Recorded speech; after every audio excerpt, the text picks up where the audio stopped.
من الشيطان الرجيم. بسم الله الرحمن الرحيم. الحمد لله رب العالمين الرحمن الرحيم مالك يوم الدين إياك نعبد وإياك نستعين اهدنا الصراط المستقيم صراط الذين أنعمت عليهم غير المغضوب عليهم ولا الضالين آمين. Surah Al-Kahfi ayat 1 hingga 10. A'udzu billahi minasy syaithanir rajim. Bismillahirrahmanirrahim.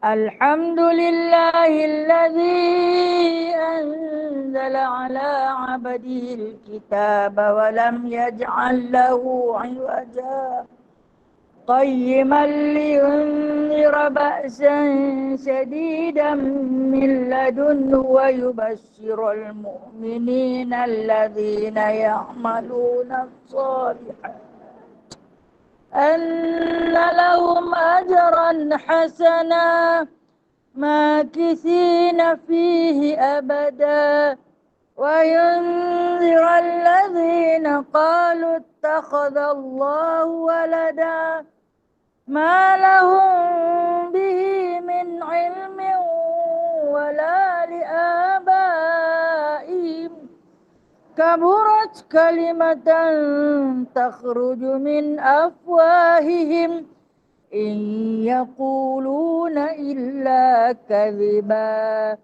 فلعلك باخع نفسك على آثارهم إن لم يؤمنوا بهذا الحديث أسفا إنا جعلنا ما على الأرض زينة لا لنبلوهم أيهم أحسن عملا وإنا لجاعلون ما عليها صعيدا جرزا أم حسبت أن أصحاب الكهف والرقيم كانوا من آياتنا عجبا إذ أوى الفتية إلى الكهف فقالوا ربنا آتنا من لدنك رحمة وهيئ لنا من أمرنا رشدا صدق الله العظيم.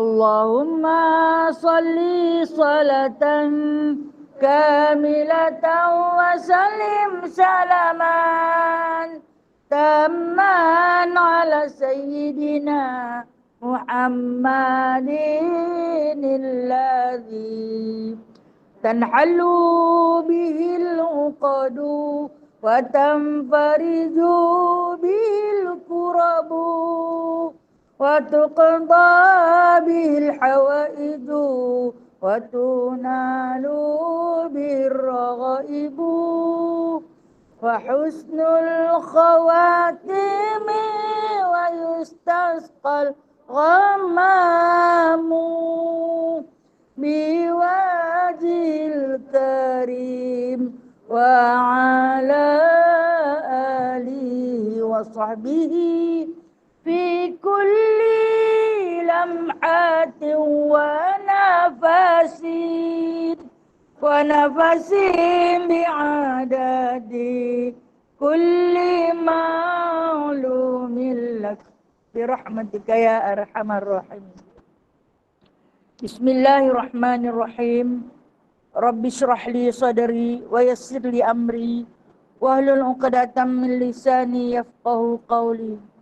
اللهم صل على سيدنا محمد وعلى آل سيدنا محمد Rabbi yassir wa la tu'assir, Rabbi tamim bi khair ya karim. Subhanaka la ilma lana illa ma 'allamtana, innaka antal alimul hakim, innaka antas sami'ul alim, innaka antat tawwabur rahim. Amma ba'du, ya ibadallah, lian hamba-hamba Allah, sahabat-sahabat yang dirahmati Allah. Alhamdulillah, sehari lagi kita bersua wajah mengutip harta pinjaman Allah Subhanahu wa taala untuk kita guna pakai, untuk kita infakkan dia. Kita guna pakai benda pinjam, kita infakkan. Allah Maha Pemurah. Selalu kalau kita bagi pinjam benda tu, kita tak bagi dibelanjakan. Hang pun aku belanja, nak pergi belanja orang, kan? Tapi Allah itu Maha Pemurah. Dia bagi kita pinjam, dia suruh kita belanjakan benda pinjaman dia. Allah Maha Pemurah. Dia Maha Kaya. Kalau kita makhluk fakir ni, hang pun main pinjam kat aku, lepas tu nak pergi belanja orang lain. Tapi Allah, dia kata, belanjakanlah pinjaman aku itu kepada mereka yang memerlukan ataupun mereka yang tak memerlukan. Janji kamu belanjakan. Sebar-sebarlah nikmat Allah Ta'ala yang bukan milik kita. Kita guna pakai, kita belanja sama-sama insya-Allah. Dan Allah Ta'ala bagi kita pinjam masa, kita belanjakan. Untuk mana?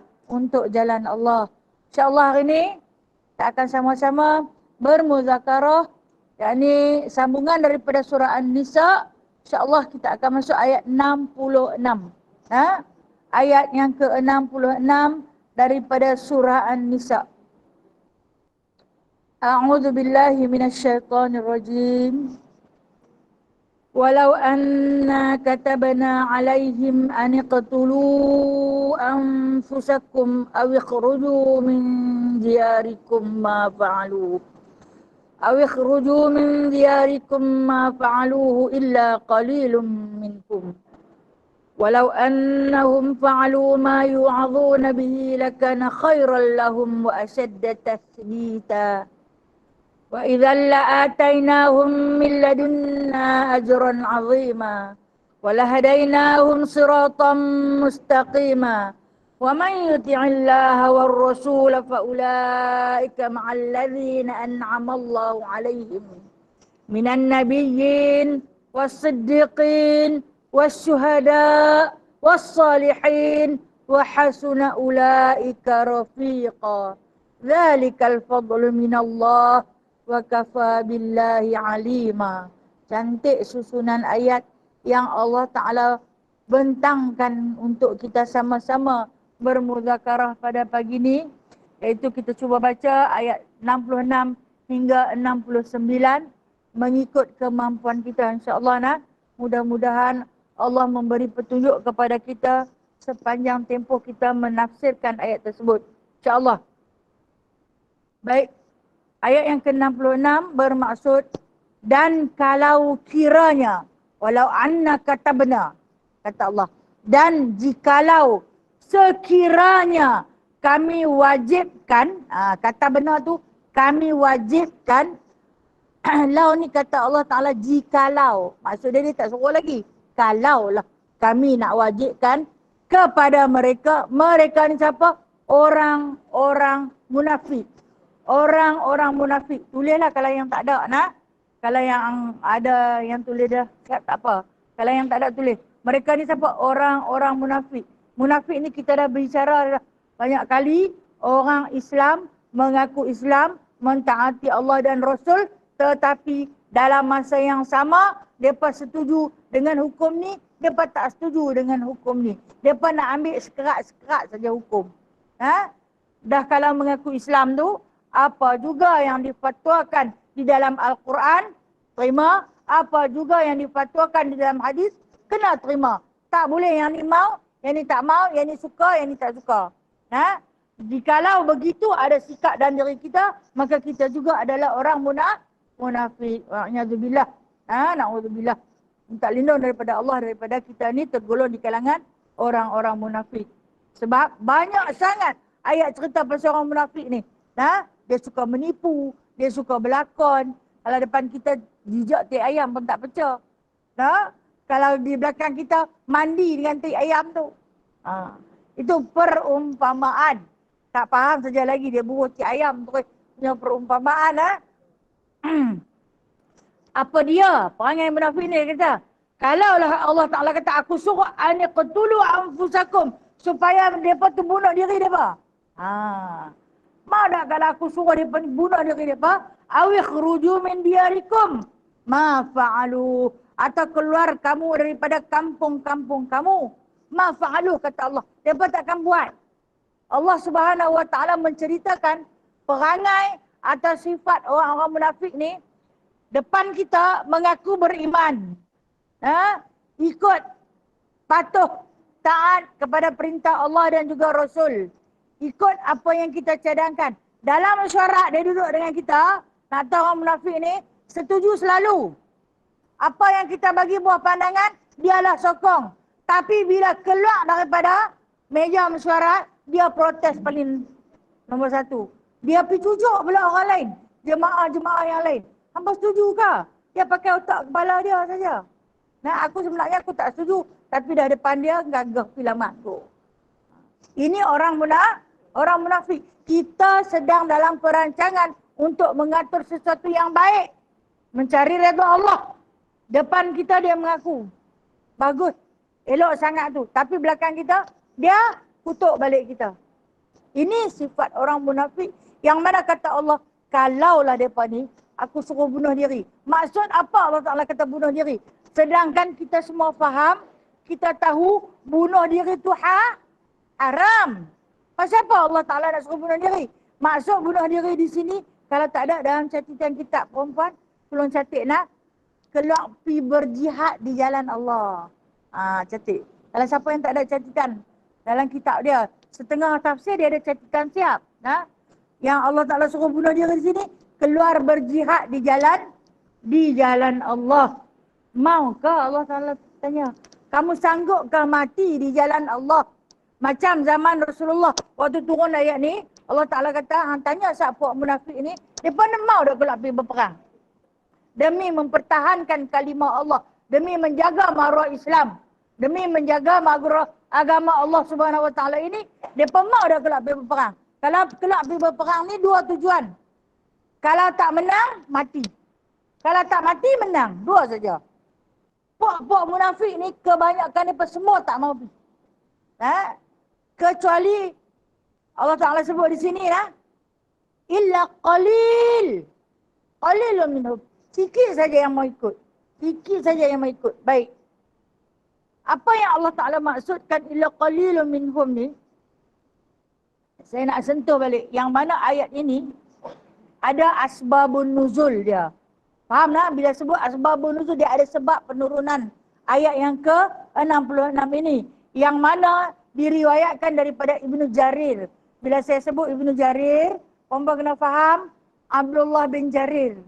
Kan saya kata sahabat Rasulullah ni, nama Abdullah paling ramai. Abdullah bin Jarir, Abdullah bin Umar, Abdullah bin Abbas. Paling banyak nama Abdullah. Jadi, mereka nak bezakan Abdullah mana ni? Abdullah yang mana satu? Ibnu Jarir. Anak Jarir. Abdullah yang mana satu? Ibnu Abbas. Ataupun disebut sebagai Ibnu Umar. Sebab nak bezakan, letak anak lelaki Umar. Anak lelaki Abbas.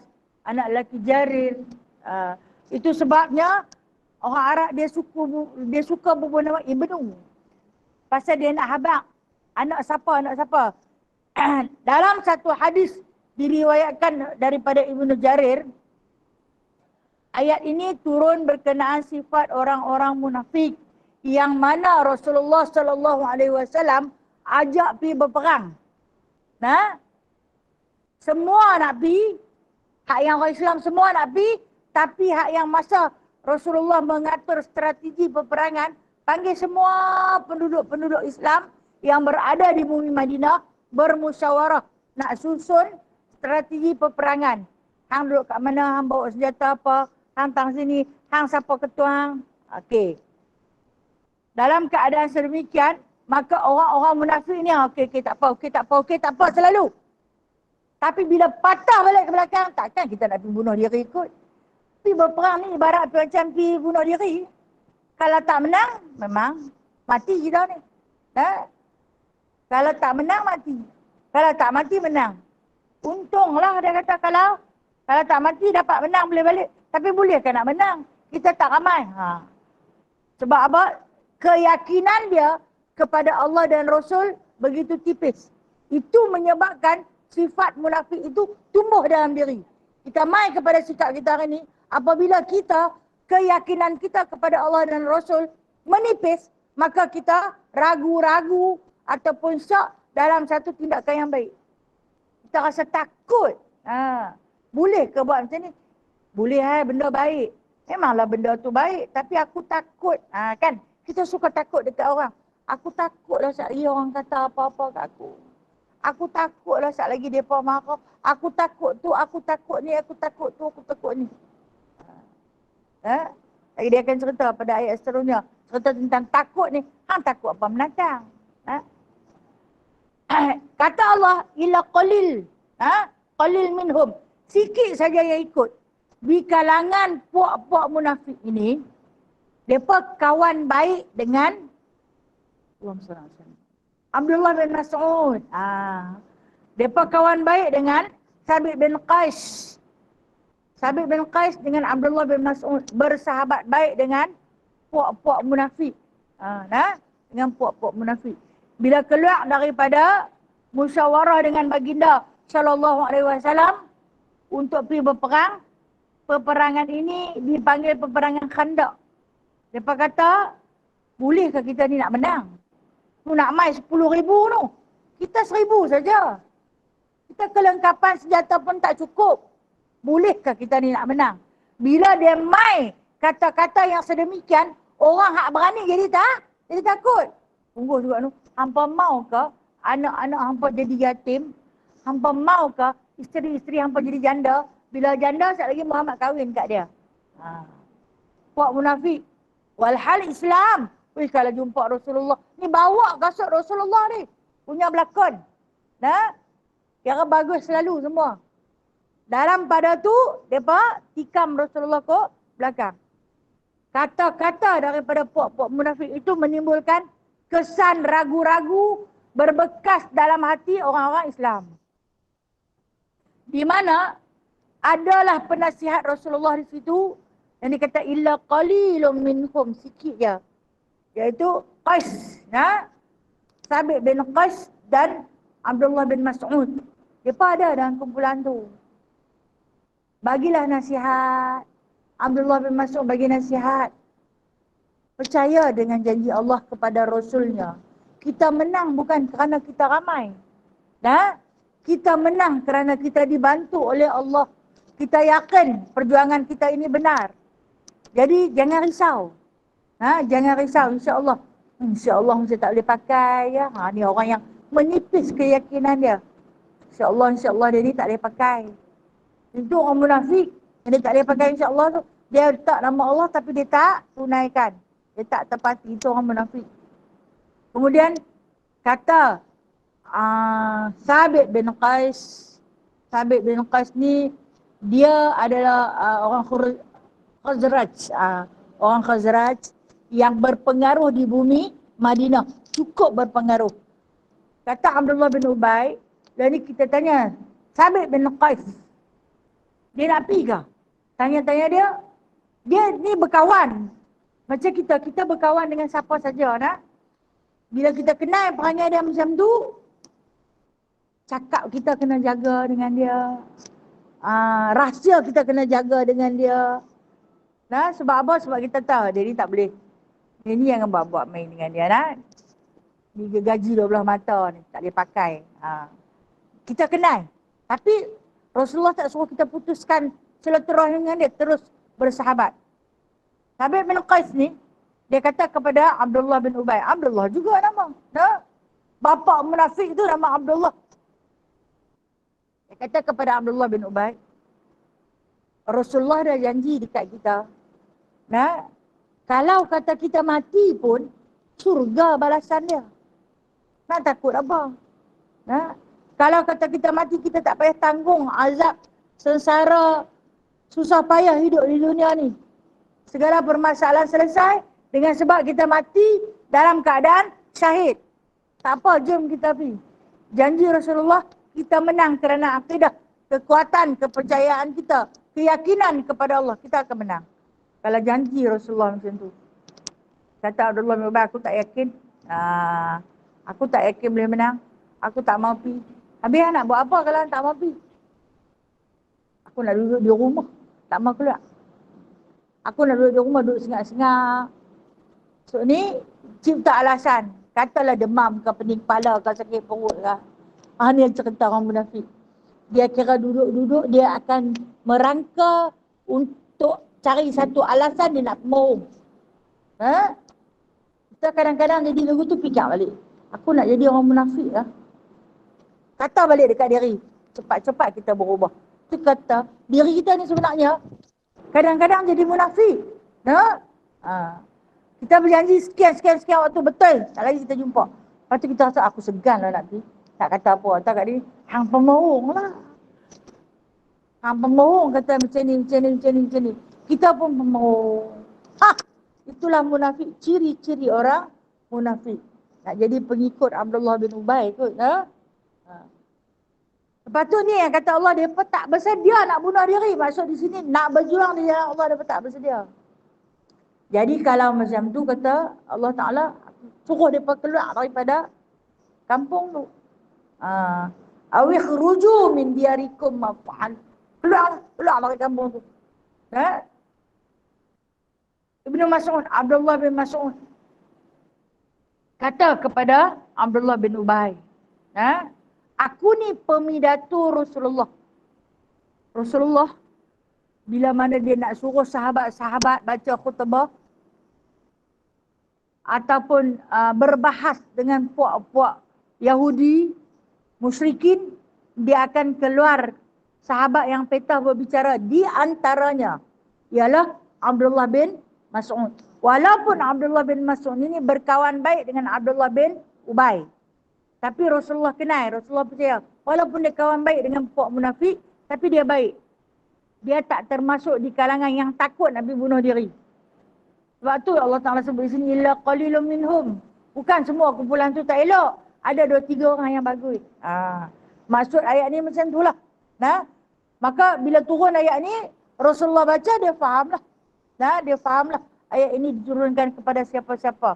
Okey, keputusannya, bila mereka pakat tarik diri, mereka dah berjanji dengan Rasulullah. Kami nanti hantar ramai. 2,000 kami hantar. Sebab apa? Sebab musyrikin Quraisy yang nak main ni 10,000. Kami nanti hantar 2,000. Muslimin yang sedia ada kepada Rasulullah ada 1,000, jadi 3,000. 3,000 nak lawan dengan 10,000. Kami nanti hantar. Tapi tak sampai. Dia tak hantar, semua dapat takut. Ni yang Rasulullah sebut ni . Bila Allah Ta'ala turunkan ayat ni, Rasulullah faham. Memang, jangan lu haraplah bantuan ni takkan sampai. Mereka berjanji saja.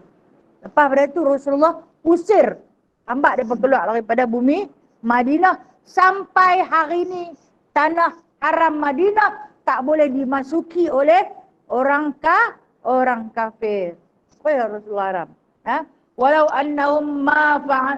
annahum fa'alu ma yu'aduna bihi lakana khairan lahum wa ashadda tathbita. Dan kata Allah Subhanahu wa taala, dan kalau mereka kerjakan apa yang diajarkan kepada mereka, nescaya itulah yang terlebih baik bagi mereka dan itulah yang terlebih tepat. Kata Allah, kalaulah mereka buat apa yang disuruh, bagus mereka dapat. Aku ada beberapa anugerah, beberapa ganjaran yang aku nak bagi. Kalaulah orang munafik ni mau taat. Kalau orang munafik ni mau sabar. Kita letak diri kita, kan saya kata, kita kadang-kadang jadi munafik. Ketika mana hati kita berbolak balik. Berbelah bagi. Antara benda baik, benda tak baik. Bila mana waktu berbelah bagi ni, boleh ke? Tak apa. Tak salah pun benda tu. Saya rasa macam tak boleh je. Tak lagi orang kata apa-apa. Batal lah. Memang orang akan kata, no, hang buat baik pun orang kata, tambah hang buat tak baik lagi orang kata. Tapi carilah redha Allah di dalam setiap keputusan yang kita buat. Maka kata Allah, kalaulah mereka ikut apa yang disuruh oleh Rasul, nescaya kami akan anugerahkan kepada mereka beberapa ganjaran.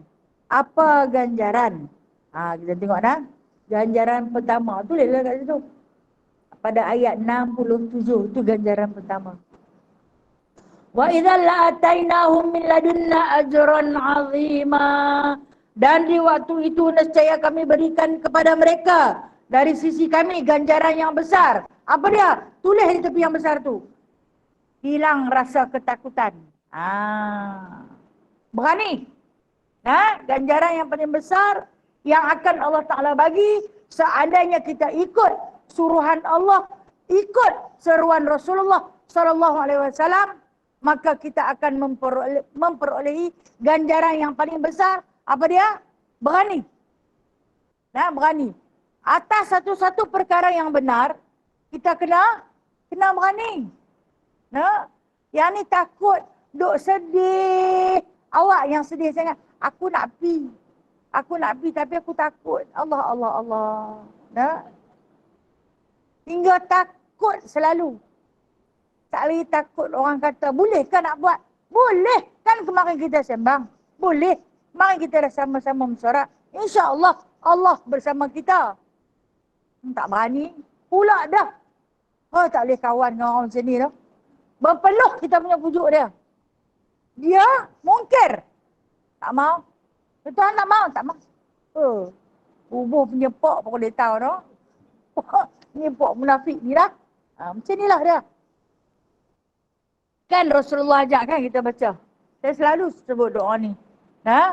Allahumma inni a'udzubika minal hammi wal hazan. Ya Allah, aku minta lindung daripada perasaan ham, kemurungan. Dah 2 kali takut saja. Muka nak cantik ke? Berimpun biji mata, hidung, mulut sejemput je.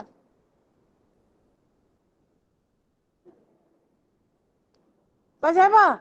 Takut. Hang takut apa? Nampak kat muka dia bagi kata dia takut. Hang takut apa? Takut jadi orang kata apa-apa. Memang orang kata tapi dia nak kata. Kita bukan buat jahat pun. Kan? Tak mau, tak berani. Kemudian bila dia takut, hazanlah, duka cita. Rasulullah kata apa lagi? Wa a'udzubika minal ajzi wal kasal. Aku minta lindung daripada ajzi. Ajzi ni lemah. Lemah semangat, dah takut. Wal kasal, lepas tu segan. Segan. Takut. Tak berani. Segan. Wa a'udzubika minal jubni. Jubni apa? Pengecut. Aku minta lindung dengan Allah daripada perasaan jubni. Pengecut. Wal bakhil. Dah lah penakut. Kedekut pula tu. Wa a'udzubika min ghalabatid daini wa qahri rijal. Dan aku minta lindung daripada hutang, bebanan hutang dan kekerasan orang yang si pemungut hutang. Ini di antara nasihat Rasulullah kepada Abdullah bin Jabir. Kan? Hutang banyak. Rasulullah kata, amalkan doa ni. Amalkan. Banyak sebanyak mungkin. InsyaAllah. Segala hutang piutangmu akan terlansai. Bukanlah dengan serta-merta. Allah Ta'ala akan tunjuk jalan untuk datangnya rezeki. Untuk kamu lunaskan segala hutang piutangmu. InsyaAllah walaupun sikit-sikit, dapatlah lunas sikit-sikit. Jadi, perasaan ni yang kita nak cari. Yang disebut sebagai ajran azima. Anugerah yang paling agung. Paling besar bila kita berani kerana benar. Berani berada di atas jalan Allah sebab kita tahu kita tak salah. Kita benar. Maka teruskan di atas kebenaran tersebut. Ini ganjaran yang pertama yang akan Allah anugerahkan. Tapi kalaulah kata Kita Khalid takut saja, jadi macam puak munafik ni lah. Dia ni tak boleh kawan dengan dia penakut. Nah, bukan sekadar takut dekat hantu je. Kat orang pun dia takut. Orang baru perhati saja tengok. Dia sini dah takut. Leceh kan? Bila kita kawan-kawan macam ni. Orang tengok dia tu tengok perhati. Bila dia takut, dia akan rasa sangka buruk. Dia tu perhati je dia. Tengok dia tu pandang aku atas bawah, atas bawah. Lalu dia tengok siapa. Nah, dia pandang ke bawah mungkin nak tengok orang pakai stokeng ke tak. Dia dah rasa. Nak. Jadi, bila mana kita tak mau ikut suruhan Allah, tak mau nak taat atas kebenaran yang dibawa oleh Rasulullah sallallahu alaihi wasallam, maka tidak ada keberanian dalam diri. Hidup kena berani. Tapi berani atas perkara benar lah. Kalau yang bukan-bukan tak boleh. Kemudian ganjaran yang kedua, ayat seterusnya. Tulislah situ. Tak lagi baca bila-bila lah buat tadarus nanti. Fahamlah kita dah tafsir ayat ni. Walahadainahum siratam mustaqima. Ganjaran yang kedua kata Allah, nescaya kami akan beri kepada mereka itu petunjuk jalan yang lurus. Kami nanti bagi dekat mereka jalan yang lurus. Mereka berani, tak gentar untuk menunaikan segala tanggungjawab yang Allah Ta'ala pertanggungkan. Berani mengerjakan segala apa yang telah pun disuruh oleh baginda sallallahu alaihi wasallam. Maka teruskan. Okey, baik. Kita ni akan menghadapi satu perayaan besar, iaitu Aidil Adha. Aidil Adha. Satu perayaan Islam yang besar. Antara Aidil Fitri dan Aidil Adha lebih besar. Lebih besar. Kita raikan Aidil Fitri mungkin dengan sebab kita puasa sebulan. Kita tak berapa raikan Aidil Adha. Tak tahu pasal apa tu. Sebab adat. Dari segi adat, dulu-dulu orang tak raih, maka kita main generasi baru ni tidak ada keraian. Kalau kata kerja pun cuti sehari saja. Orang tak kalut nak balik kampung. Tapi kalau raya puasa tak boleh balik kampung, mau kerja 4 hari 4 malam. Kalau raya haji tak boleh balik kampung, tak ada masalah. Raya haji daripada nanti pergi kerja pun tak ada masalah. Tak gaduh nak teriak. Walhal, perayaan yang paling besar di dalam Islam adalah Aidil Adha. Sebab tu Allah Ta'ala yang Maha Pengasih bagi cuti 3 hari, 4 hari. 4 hari Allah Ta'ala bagi cuti. Apa dia? 10 Zulhijjah, 11 Zulhijjah, 12 Zulhijjah, 13 Zulhijjah. Cuti apa? Cuti puasa. Cuti puasa. Haram terus dia kata puasa. Kalau Aidil Fitri, Allah Ta'ala kata, lepas Aidil Fitri, kalau hampa puasa, hampa dapat pahala macam puasa setahun. Tapi untuk Aidil Adha, Allah Ta'ala kata haram. Makanlah apa yang boleh makan. Apa dia? Daging korban yang bakal kamu korbankan. Baik. Nak cerita tentang pengorbanan yang akan kita buat. Ada orang, dia istiqamah. Tiap-tiap tahun dia nanti buat juga korban. Tak kaya. Himpun sikit-sikit. Kalau ni orang ada buat macam kut, ataupun tabung, dia buat. Yang ni untuk korban. Tanpa rasa takut fakir, takut kekurangan harta. Kalau kata hari tu nak keluar seketul memang agak susah. Agak susah. Bagi rakyat yang susah lah. Bagi orang yang tak susah tak ada masalah lah. Takat-takat 7 ekor dia boleh bawa keluar. Dia kata sepanggu dalam 7 tu. Jadi kalau yang susah ni dia nak bawa keluar satu panggu. Sekarang ni di sini berapa satu panggu? 8.20. Makin naik. Jadi kita yang kalau kata ada kemampuan ni, buatlah selagi mampu. Jangan ada rasa takut fakir. Sebab Allah Ta'ala nak tengok, bukan dia mau kat daging. Allah Ta'ala tak mau lah daging. Hampa sembelih lembu, Hampa hantar ambil kat aku dulu sebagai persembahan. Tak. Dia nak buat apa? Dia bukan makan minum. Nah, semua tu dia punya. Hampa buat, hampa ambil kat hampa. RM2 hampa punya, hampa ambil kat hampa. Walhal, kita pinjam daripada dia semua tu. Nah, tapi kita ni, takut nak belanja, benda tu kita pinjam, kita takut nak belanja, di atas jalan Allah, takut fakir. Ni yang disebutkan perasaan takut tu tadi. Nah, takut sekali kerana tu aku tak ada apa. Takut sekali lagi, tak ada apa nak makan lepas ni. Tapi dia tak suruh lah semua orang buat. Benda ni dikatakan sunat mu'akkad. Tapi kalau yang berani, yang yakin dengan janji Allah, tiap-tiap tahun dia ada. Orang kata sekali je seumur hidup. Memanglah mu'akkad ni sekurang-kurangnya sekali seumur hidup. Itu yang disebut sebagai mu'akkad. Dia duduk pakai tu, dah buat dah sekali, tak payah dah lah, bagi orang lain pula. Bila orang nak dapat? Walhal, atas suruhan Allah, atas suruhan Rasulullah dan suruhan Allah ni, ianya membawa kita kepada keamanan dunia dan juga akhirat. Keamanan di dunia apabila kita dapat sama-sama berkongsi rezeki yang Allah Ta'ala bagi kita pinjam tu dengan sahabat-sahabat yang lain. Daging korban bagi ke orang kaya pun boleh tahu nak. Tak pergi duk cari fakir miskin ya, jenuh tak ada daging. Bagi kepada orang kaya pun boleh. Sahabat handai yang kita kasih, yang kita sayang, boleh. Ataupun orang yang kita tak kenal. Macam orang duk buat di Kemboja, di India, di Mekah. Kita kenal tak? Kita tak kenal, tak kisah. Bagi sahaja. Allah Ta'ala bukan nak tengok dekat daging tu. Allah Ta'ala nak tengok pengorbanan ketika mana kamu keluar harta kamu untuk belanja. Yang tu dia nak tengok. Jadi jangan ada gentar dan rasa takut duit tak ada.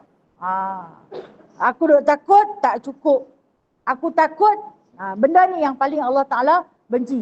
Maka taatlah kepada Allah dan Rasul. Nescaya pertama sekali Allah hilangkan rasa ketakutan. Lalu dia akan tunjukkan kepada kita jalan yang lurus. Tak rasa risau.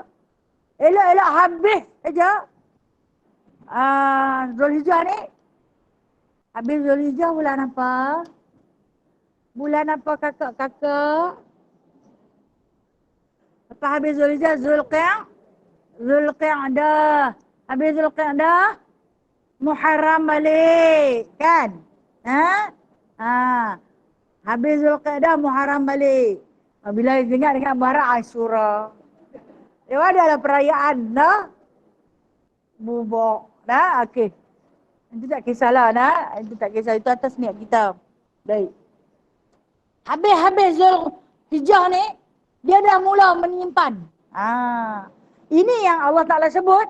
Bila dia berani mentaati Allah dan Rasul, Allah Ta'ala akan tunjuk ada jalan yang lurus. Dia tak ada risau. Oi, main pula kut ke? Kut korban. Lambat lagi nak raya. Tahun lagi yang takut apa? Teruskan. Orang yang berada di atas jalan lurus ni, dia tak akan rasa ragu-ragu, takut, jatuh fakir, jatuh miskin. Bahkan semangat dia berkobar-kobar. Seronok rasanya. Itu yang dikatakan, walahadainahum siratan mustaqimah. Kemudian, ayat yang ke-69.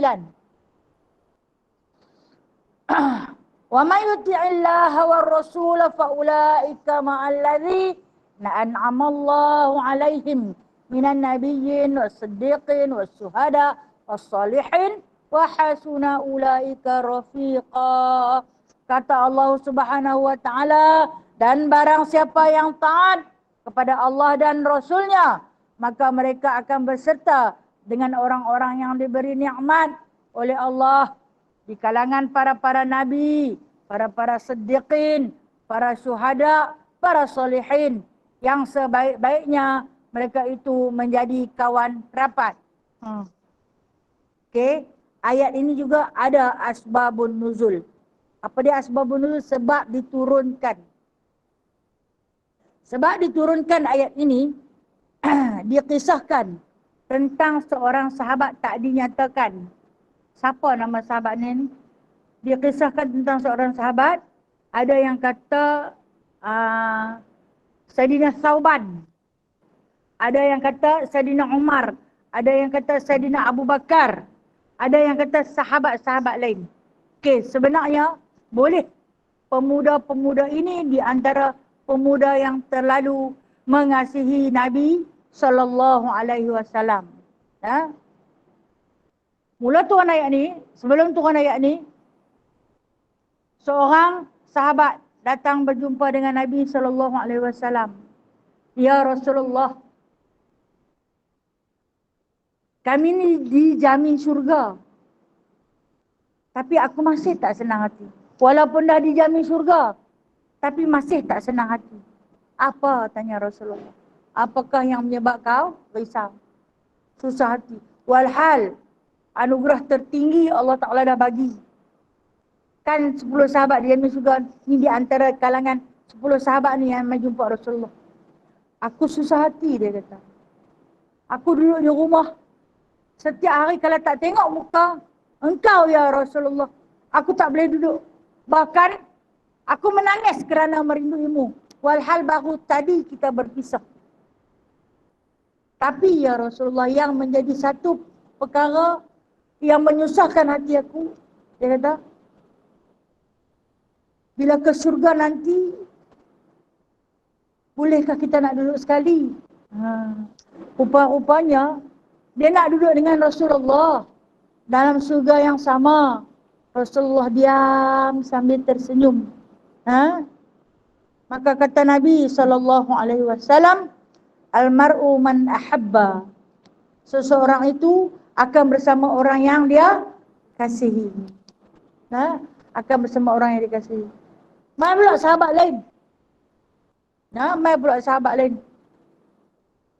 Sahabat ni kata, Saidina Umar Al-Khattab, ya Rasulullah, aku digelar syahid berjalan. Sahabat-sahabat panggil dia syahid berjalan.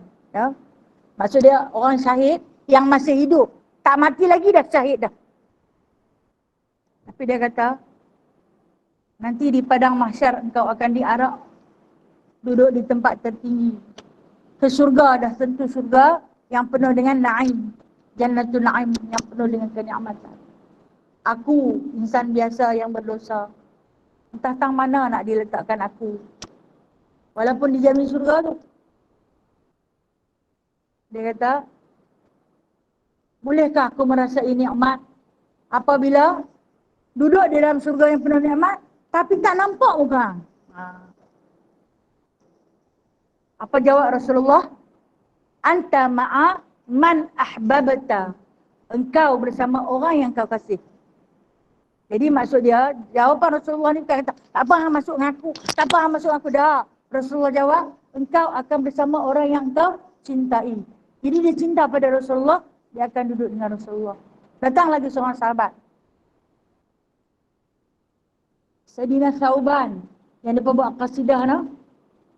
Saidina Thauban, kekuningan badan, sakit kerana asyik memikirkan apakah dirinya akan dibangkitkan bersama Rasul junjungan, kerana baginya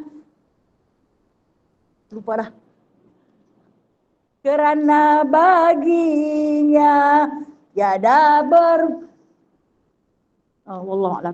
Kerana bagi Saidina Thauban ni tidak ada yang diberkatkan jikalau duduk dalam surga dengan Nabi secara berasingan.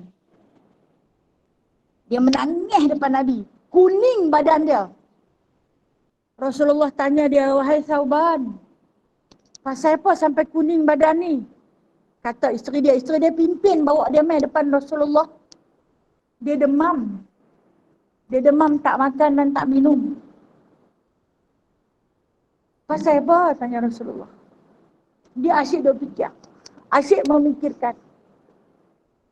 So ni bangkit di akhirat nanti, tang mana aku nak duduk?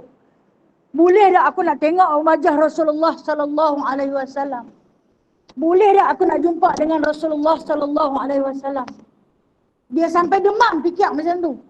Walhal sahabat-sahabat yang telah dijamin syurga ni sepatutnya bergembira. Tapi dia kata, risau jikalau dibangkit secara berasingan.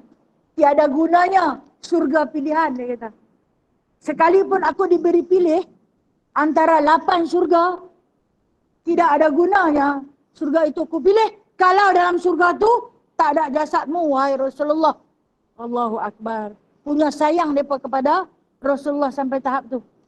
Jadi Rasulullah SAW menjawab, nak, wahai sahabat kesayanganku, kamu akan dibangkitkan bersama-sama dengan orang yang kamu kasihi. Dia pesan, di antara hadis Nabi SAW, wahai sahabat-sahabatku, kamu akan dibangkitkan bersama orang yang kamu kasihi. Lantas Allah yang Maha Pengasih menurunkan ayat yang ke-69 ini, memujuk hati para sahabat agar jangan terlalu gundah, terlalu sedih sampai jatuh sakit, bimbang berasingan daripada Rasulullah SAW. Inilah berlakunya asbabun nuzul ayat 69 dengan maksud daripada firman Allah tersebut, barang siapa yang taat kepada Allah dan Rasul, maka mereka akan berserta dengan orang-orang yang diberi nikmat oleh Allah dari kalangan para nabi-nabi, para siddiqin, para syuhada, para salihin. Ini janji Allah. Janji Allah kepada para sahabat yang bersusah hati. Kami nak bangkit dengan siapa? Rasulullah bagi tahu, kamu akan bangkit bersama-sama dengan orang yang kamu kasihi. Tidak ada lain yang lebih kami kasihi. Saksikanlah ya Rasulullah, aku mengasihimu lebih daripada ku kasih diriku sendiri. Itu lafaz daripada Sayyidina Umar Al-Khattab. Aku mengasihimu ya Rasulullah melebihi aku kasih pada diriku sendiri. Maka dengan sebab itu sahabat sanggup menjadi benteng pertahanan ketika baginda SAW dilukai dalam peperangan Uhud. Kita tengok Sayyidina Talha hilang jari. Dah tahan, satu tahan dengan pedang, satu tahan dengan perisai. Tiba-tiba perisai itu jatuh, dia nak tahan juga pedang yang dihayunkan oleh puak musyrikin kepada Rasulullah. Dia angkat tangan saja, habis 4 jari ni. Keempat-empat jari dia dah pun putus. Punya tahan baginda SAW. Sebab tu dia kata, aku ni sayang, kasih kepada Rasulullah melebihi mengasihi diriku sendiri. Maka Allah yang Maha Pengasih turunkan ayat ni. Kalau hamba taat kepada Allah, taat kepada Rasulullah SAW, maka matinya kamu nanti akan bersama-sama dengan minan nabiyyin, kata Allah. Janji Allah itu benar. Innallaha la tukhliful mi'ad. Sesungguhnya Allah tidak pernah menyalahi janji. Kamu akan sama dengan Nabi kamu. Tapi bukan dengan dia seorang. Sebab surga Allah itu maha luas. Dan bersama-sama di dalam surga itu bukan sekadar Nabi Muhammad. Bahkan kamu akan bersama dengan Nabi-Nabi yang lain. Dan ikut sama. Siddiqin. Orang siddiqin ni orang mana? Orang yang selalu membenarkan apa yang termaktub di dalam Al-Quran. Orang yang selalu membenarkan apa yang datang daripada hadis Rasulullah SAW. Itu siddiqin. Kita panggil sidik. Kita panggil sidik. Bukan Pak Sidik. Okay? Siddiqin ni orang yang sentiasa membenarkan. Ketua kepada orang-orang siddiqin ialah Abu Bakar As-Siddiq. Ketua kepada orang-orang yang disebut sebagai siddiqin. Dan kemudian bukan sekadar bersama dengan orang-orang siddiqin, kamu juga akan bersama dengan wasyuhada, orang yang syahid di jalan Allah. Baik, syahid di jalan Allah ini ada 2. Satu syahid akbar, satu syahid asghar. Akbar ni kita nampak dia memang berperang di jalan Allah, dia berjuang di jalan Allah, sama ada dia bawa senjata moden ataupun pedang zaman Rasulullah dulu. Tapi kalau peperangan itu bertujuan menegakkan agama Allah, membela agama Islam, menegakkan kalimah thayyibah, yakni la ilaha illallah wa Muhammadur Rasulullah sallallahu alaihi wasallam, mati dia di jalan itu, maka mati itu dipanggil syahid. Syahid itu disebut dengan nama syahid akbar, syahid besar. Kalau matinya mereka tidak dimandikan, tidak dikafankan, tidak disembahyangkan, terus ditanam dengan pakaian yang berdarah-darah, bersama dengan kalau dia pakai baju besi lah. Kalau dia ada perisai lah yang akan mengemumi dia sekali. Itu akan menjadi saksi di padang mahsyar nanti. Dia bangkit dengan pakaian tu. Dan darah dia akan berbau harum lagi wangi. Itu syuhada ataupun syahid akbar. Yang kedua syahid asghar. Kita tak nampak dia syahid di jalan Allah, tetapi dia mati. Apa dia? Perempuan yang mati beranak. Dia mati dengan sebab melahirkan anak. Ataupun dia mati sakit dalam perut. Sakit perut, tak tahu sakit apa. Mungkin kanser, appendix dia ke, jantung dia ke duduk dalam perut. Jantung duduk dalam perut ke? Dalam perut lah. Habis duduk tidak tu, dia perut balik dalam perut. Kita kata dalam dada lah. Dada tu duduk di perut lah. Kemudian orang yang mati terbakar, orang yang mati lemas, orang yang mati direjam, itu juga disebut sebagai orang mati syahid. Tapi syahid itu syahid asghar, tak nampak pada pandangan mata, tetapi di sisi Allah mereka itu digelar sebagai syuhada. Macam baru ni penyakit COVID tu, penyakit COVID, mudah-mudahan. Kemudian ada yang tanya, habis yang bukan Islam mati sakit COVID, dia apa tak syahid? Dia tak ada lesen. Lesen apa? Lesen syahadah. Kalau tak ada lesen syahadah, maka tiadalah. Maka tiadalah syahid untuknya. Rugi. Kalau dia ada lesen syahadah, insya-Allah. Tapi kata Rasulullah, ada juga orang yang mati syahid ke neraka. Sebab dia nak riak, nak tunjuk dekat orang. Diagung-agungkan dia. Wallahu alam. Sesuatu yang kita nak kata dia syahid betul-betul, tak berani. Sebab niat ada dalam hati. Niat ada dalam diri masing-masing. Okey. Itu syuhada. Para syuhada. Kemudian kata Allah lagi, was-salihin. Dengan orang-orang soleh. Apa dia maksud orang-orang soleh? Orang-orang yang baik. Orang-orang soleh ni orang-orang yang baik. Fahamlah makna kata baik ni, baik sungguh. Bukan pura-pura baik, tapi dia memang baik. Dia duduk seorang dia pun dia baik. Dia di depan orang pun dia baik. Dia dengan binatang pun dia baik. Dia dengan tumbuhan pun dia baik. Sebab sesungguhnya dia memang baik. Dia tak berlakon. Kalau depan orang. Bukan main. Punya bagus. Cakap lemah lembut. Cuba dia akan geng dia. Apa tengok dia lagu mana. Dia tak kisah. Tang mana duduk dia. Dia memang baik. Itu dipanggil sebagai salihin. Jadi ramailah. Wa hasuna ulaika rafiqa. Dan yang sebaik-baiknya mereka itu menjadi kawan rapat. Kalaulah kita bukan orang siddiqin. Kalau kita bukan orang syuhada. Kalau kita bukan orang salihin. Berkawanlah dengan mereka. Kawan dengan mereka. Mudah-mudahan seperti mana kata Imam Syafi'i rahimahullahu ta'ala. Jikalau kamu berkawan dengan penjual daging, darah daging itu akan terpecik juga kepada kamu. Bau hanyak dia. Kalau kamu kawan dengan tukang besi, maka api daripada besi itu akan pecik juga dekat kamu. Pedih dan sakit. Tetapi kalau kamu kawan dengan orang yang jual minyak wangi, kewangian minyak dia akan lekat juga kepada kamu. Jadi, kata Rasulullah SAW, andainya kamu bukan orang di kalangan Nabi, merambutkanlah. Kita ni bukan Nabi. Kau ada nak mengaku Nabi kami. Kita bukan Nabi. Kita bukan siddiqin. Kita bukan syuhada. Kita bukan solehin. Cari sahabat-sahabat yang di kalangan syuhada wa solehin. Zaman kita hari ini, mungkin masih ada yang soleh. Kalau tak ada yang soleh, Allah Ta'ala hancurkan muka bumi ni. Maka ada sahabat-sahabat yang soleh. Cari sahabat yang soleh. Berkawanlah dengan dia. wa hasuna ula. Itu maksud perkataan. Selalunya dalam petikan ayat ini dirakamkan di dalam doa tahlil, betul tak? Wa hasuna ulaika rafiqa, dengan depa tu kawan lah baik. Niat dengan orang baik-baik tak mah kawan. No? Pasal apa? Dia tu semua tak boleh, yang tu tak boleh, hak ni tak boleh, yang ni tak kena, yang tu tak kena. Jadi baik kawan dengan seng aku bagus. Maka sesat lagi menyesatkan.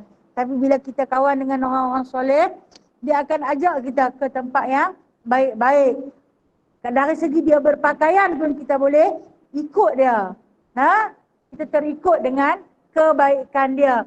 Kita terikut dengan akhlak dia. Sebab apa? Hasuna ulaika rafiqa. Kita menjadikan dia sebagai sebaik-baik sahabat. Dan yang terakhir, zalikal fadlu minallah. Berapa ganjaran tadi? 3. Kan? Ganjaran pertama dihilangkan rasa takut. Ganjaran kedua ditunjukkan jalan yang lurus. Ganjaran ketiga dapat masuk surga bersama-sama dengan orang para nabi, siddiqin, syuhada dan juga salihin. 3 ganjaran yang akan kita perolehi andai kita patuh dan taat atas perintah Allah dan juga seruan Rasulullah sallallahu alaihi wasallam. 3 ganjaran. Yang mana Allah Taala tutup ayat di hari ini, zalikal fadlu minallah. Yang demikian itu semuanya kurniaan daripada Allah. Wa kafa billahi alima. Dan cukuplah Allah itu Maha mengetahui. Allah tahu apa yang ada dalam hati kita. Innallaha alimun bizati sudur. Allah itu Maha mengetahui apa yang terletak di hati kamu pun Allah Taala tahu. Kamu memang nak menjadi baik. Memang nak berusaha nak jadi baik. Kita ni dalam usaha jadi baik lah. Usaha sungguh-sungguh. Hari-hari kita berusaha nak jadi baik. Tapi parti-parti pikir-pikir muhasabah balik diri. Tak baik lagi ya Allah aku ni. Sebab masih ada lagi perangai-perangai yang kita sendiri tak berkenan. Aku ni bila nak baik, letihnya nak jadi orang baik ni. Letih. Tapi ganjarannya amat besar. Akan memperolehi 3 anugerah tertinggi yang mana yang dijamin oleh Allah Subhanahu wa taala. Itulah anugerahnya. Zalikal fadlu minallah. Itulah anugerah ataupun disebut kurniaan yang tertinggi datang daripada sisi Allah Subhanahu wa taala. Cukuplah Allah Taala itu Maha mengetahui. Okey, kita berpegang kepada ayat yang terakhir ni pun cukup. Segala kebaikan datang daripada Allah. Allah tahu apa yang aku niatkan. Kan macam yang kita duk buat tabung subuh tu, bubuh hari ni 5 kupang. Esok bubuh RM1, lusa dah lebih sikit, bubuh 10. Tulak tak ada, tak bubuh. Allah tahu. Allah tahu berdosa, tak berdosa. Tapi Allah tahu kita dalam usaha nak jadi baik, nak istiqamah atas satu-satu kebaikan. Tak apa tabung tu dia kan nak kata apa. Kan? Bila dia tak kata apa, buat tak tahu sudahlah kat dia. Tak payah bubuh nak bagi kat siapa. Dia mai. Dia mai. Yang kata kita ni tak baik. Kita dalam usaha nak jadi baik. Kadang-kadang tak baik pula. Sak baik, sak tak baik. Sak baik, sak tak baik. Itulah kita. Kafa billahi alimah. Cukuplah Allah Ta'ala saja yang tahu. Perangai aku macam mana, tak payah cerita ke orang banyak-banyak. Cerita hak baik-baik je. Hak tak baik tu saya cerita ke orang. Wallahu a'lamu bishawab. Alhamdulillah. Alhamdulillah. Kita selesai bacaan ayat hari ini. Kesimpulannya, untuk orang yang mentaati Allah dan juga Rasul akan diberikan 3 anugerah tertinggi. Saya ulang, kita tak baik, kita dalam usahanya jadi baik, maka bagi tahu kepada diri kita, kalau aku betul-betul istiqamah atas kebaikan, aku dapatlah anugerah 3 ni. Kalau dapat anugerah 3 ni tak mahu apa dah. Dapat duduk dalam surga dengan Rasulullah sallallahu alaihi wasallam. Sebab ingatlah wahai teman sekalian, Nabi Muhammad pernah berpesan, seseorang itu akan dibangkitkan bersama siapa yang paling dicintakan. Tidak? InsyaAllah nak? Siapa yang kamu? Ya, kasidah nak, kasidah Mahabbah Rasul nak. Saya memang suka berkasidah nak. Duk seorang-seorang pun nyanyi. Sampai Ustaz kata hang ni pasal apa lah. Tak dengar, dengar pasal kilau. Wallahualam. Ada apa soalan?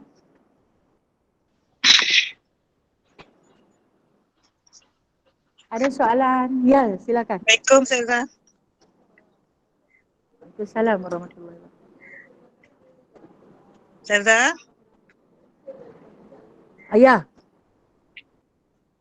Kak Yum ni Ustazah. Ya. Okey, baik. Betul. Baiklah, terima kasih. Rasulullah memang mengharamkan dua tanah haram, yakni Mekah dan Madinah, daripada dimasuki oleh orang yang bukan Islam. Rasulullah memang mengharamkan. Tetapi akhir zaman ni kita tengok ada di kalangan pelancong yang bukan Islam masuk tanah haram. Dari segi viral yang kita nampak, ada yang masuk pi melawat Masjidil Haram pun ada. Sejauh mana kebenaran ni, wallahu alam, kita tak tahu. Kalau depa masuk, apa yang jadi? Ibarat mana orang yang memberi keizinan, yang bagi permit, yang bagi visa pelancongan, yang izinkan yang bukan Islam masuk di atas tanah yang diharamkan oleh Nabi SAW. Apa berlaku? Berlakunya pelanggaran hukum adalah berdosa besar. Walhal, orang yang bagi itu pun orang Islam, mengaku cinta kepada Allah dan Rasul. Dalam masa yang sama, dia langgar segala larangan baginda Nabi SAW. Maka dia adalah munafik. Apa akan berlaku? Kalaulah satu zaman dahulu, waktu Masjidil Haram nak kita panggil apa? Wiring. Masa tu orang Islam tak berapa pandai buat. Lepas cari-cari, tengok-tengok ada orang yang bukan Islam. Dia ni pandai. Sudah panggil seorang saja ketua mas. Tak lain, arahkan kepada ayah orang bawah-bawah untuk buat macam ni. Panggil seorang yang ketua. Kita berkata mandor lah. Tapi dia tu bukan Islam. Dia pun masuk. Dia masuk tanah haram. Dia dikejar oleh seekor anjing yang besar yang dia tak pernah tengok. Anjing tu gigit pada bahagian betis. Dia sampai luka parah. Akhirnya dia ambil keputusan dia tak akan masuk. Dia tanya pasal apa? Adalah ulama-ulama di dalam negeri Mekah ni. Kan ramai ulama. Abang memang tak boleh masuk. Tapi dah kalau nak kata kat kerajaan pula tu, tak apa nak. Hak yang teratas, yang tertinggi kerajaan kata boleh masuk. Atas sebab-sebab daruri, keperluan, maka dia masuk. Walhal, awak orang Islam tak reti sangat ke? Bodoh sangat ke? Kan? Ada lagi yang bijak pandai, tapi dia berbicara yang bukan Islam. Cari dulu di kalangan orang Islam yang ada. Dia cedera parah. Lepas tu tak masuk. Sampailah baru-baru ni dibuka visa pelancongan. Visa pelancongan. Ulama-ulama Saudi menasihatkan pucuk pimpinan. Sudahlah bagi mereka sampai dekat, Jeddah saja. Jangan sampai mereka langgak masuk ke bumi haram. Ini yang kata, apa pun di atas pucuk pimpinan. Apa akan berlaku kepada mereka di atas yang memberi kebenaran itu? Laknat daripada Allah dan Rasul. Dan pada yang bukan Islam yang berani masuk tu, tangguhlah akibatnya. Wallahu alam. Selebihnya saya tak berani nak cerita. Selebihnya Allah sahaja yang maha membalas. Allah alam. Baik, Kak Yum, ada apa soalan Kak Yum? Assalamualaikum Ustazah. Assalamualaikum warahmatullahi. Ni Kak Yu nak tanya, macam kita duk jaga mak kan, dia macam dah nyanyuk. Kalau kita duk marah kat dia, benda yang dia buat tu, adakah kita berdosa Ustazah? Kita cuma bukan kata marah tu untuk marah dia, tak mau bagi dia buat dah. Yang tu Ustazah. Okey, baik. Nah. Terima kasih. Sebelum tu saya nak berbetul, saya silap tadi. Lepas Zulhijjah turun Muharram. Saya tersilap, saya kata lepas Zulhijjah Zulqa'dah. Terima kasih pada yang menegur saya. Saya kata, nah beban bencana seorang guru ni, dia kata apa orang tak berani tegur. Tegurlah saya nak, makcik ni dah tersilap bulan. Okey? Lepas Zulhijjah turun Muharram lah. Saya pergi kata, Zulqa'dah, pandailah aku. Terima kasih pada yang menegur. Alhamdulillah, barakallah. Baik, soalan Kak Yum, berkenaan dengan kita jaga ibu kita. Anugerah tertinggi Allah Ta'ala bagi, apabila Allah Ta'ala bagi kepada kita, orang tua untuk kita jaga. No? Orang tua ni mak kita atau ayah kita, tak kira lah mertuakah dia ataupun kandung dia. Sebenarnya ini anugerah tertinggi. Sebab apa? Sebab orang tu paling sabar. Sebab tu Allah Ta'ala bagi kat dia. Tetapi saya kata kesabaran kita ni tak tinggi mana, tak banyak mana, sikit sangat. Dalam kita jaga ni, dia perangai dia akan ulang benda yang sama. Jadi kita yang tukang jaga ni kadang-kadang hilang sabar. Tertinggi suara dekat dia. Dia sedih kalau kita marah. Dia kata, tu marah lah tu. Bukan marah. Khabar. Khabar apa lagu tu? Abang lah elok-elok. Dah abang elok-elok berpuluh kali dah kok. Okey. Persoalannya, adakah berdosa? Berdosa tetap berdosa. No? Apabila kita meninggikan suara pada dia, berdosa tetap berdosa. Tu yang kata kita ni tak sabar. No? Bila tak sabar, kita marah lah. Waktu kita marah tu, akan hadirnya satu dosa. Mintalah maaf dekat dia. No? Hari-hari mintalah maaf dekat dia. Saya selalu cerita kisah saya dengan mak saya.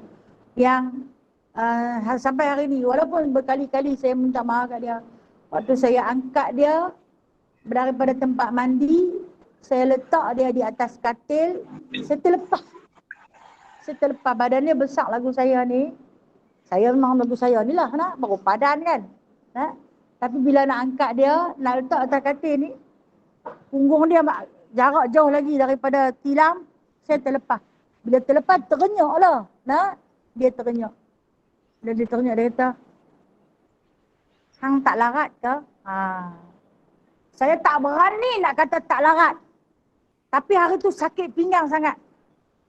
Allah Ta'ala tak bagi saya lama bela dia. Sebab Allah Ta'ala maha tahu. Saya tak sabar. Saya bela dia dekat 40 hari je nak. Jadi dia kata, hang tak larat ke? Tak, saya kata bukan tak larat, terlepas. Saya kata terlepas. Bukan terlepas atas lantai atas tilam. Dia kata tak apalah, dia kata kalau dah tak larat. Tadi kita kata bukan tak larat. Tak apalah, dia kata kalau tak larat. Nanti mau minta doa bagi mati cepat, dia kata. Sebenarnya dia jauh hati, dia sedih. Dia dukung kita, dia tak pernah hempah kita. Tapi bila kita buat begitu, dia jauh hati. Saya minta maaf dekat dia. Saya minta maaf dekat dia. Bila saya nak pergi mengajak hari last tu, dia kata nak ambil duit, mau bayar balik. Allahu Akbar. Apa perasaan? Rupanya dia jauh hati lama. Dia nak bayar balik upah yang kita bagi mandi dia, bagi makan dia. Rupanya merajuk orang tuanya, merajuk panjang. Ya Allah. Berdosa tak? Tetap berdosa. Tetap berdosa. Minta ampunlah. Minta maaflah. Walau berulang-ulang kali kita minta maaf. Tak, dia kata aku dah maafkan semua salah hampa. Tapi rupanya dalam hati dia ada sikit rasa sedih dia tu. Berdosa, tetap berdosa. Minta maaf Kak Yum. Hanya orang yang hebat saja yang boleh melalui ujian yang sedemikian tahniah orang yang Allah Ta'ala bagi hadiah suruh jaga mak ayah ni tahniah kalian hebat, sabar. Ya, silakan Hasna. Terima kasih Ustazah.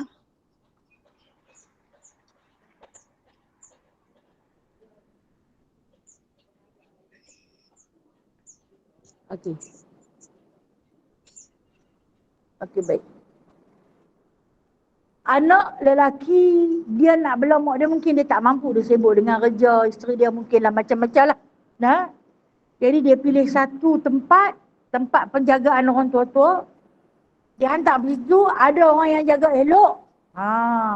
Ada nurse yang jaga makan, minum, pakai, semua bersih elok.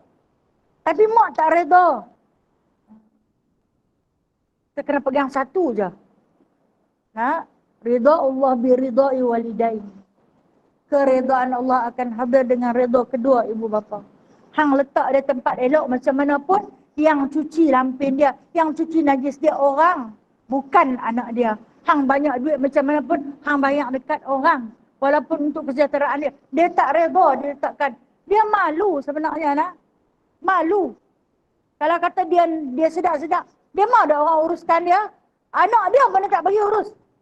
Apatah lagi orang yang kita upah. Bila dia tak redha, maka Allah tidak redha.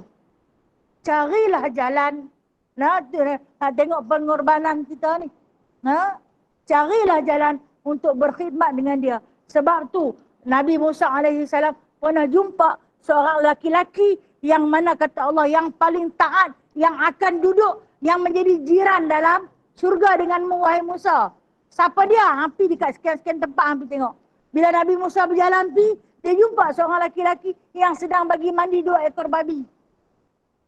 Yang ni kah laki-laki yang akan jadi jiran dalam surga dengan aku? Jadi, dia tanya kau ni, pasal apa? Sekian. Kan dia boleh berkata-kata, bercakap dengan Allah. Hang nak jadi jiran aku dalam surga. Lelaki tu menangis. Apalah yang aku buat? Dia kata, itulah aku tengok hang nak bagi babi. Dia kata, ketahui olehmu, kedua ekor babi ini adalah ibu dan ayahku yang telah pun disumpah kerana mereka itu mengkhianati Allah. Disumpah jadi babi. Pun dia taat dia bela, dia kasih, dia sayang. Walaupun kedua mereka itu dah pun jadi najis mughaladha. Jadi, walaupun kita hantar pergi tempat yang berbayar, tempat elok macam mana pun, kalau dia tak redha, maka tidak adalah redha daripada Allah. Dia kata nak tengok pengorbanan kita macam mana pengorbanan. Tapi kalau mak hantar anak mengasuh boleh tak? Boleh. Saya pakai berhenti kerja pula semua dah. Boleh Allah A'lam.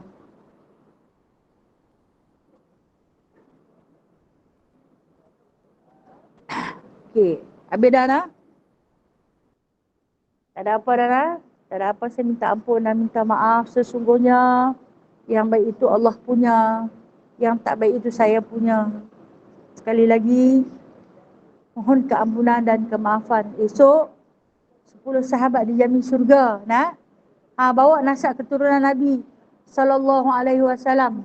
Kita bernasab, kita bernasab, berqasidah tentang nasab keturunan Nabi.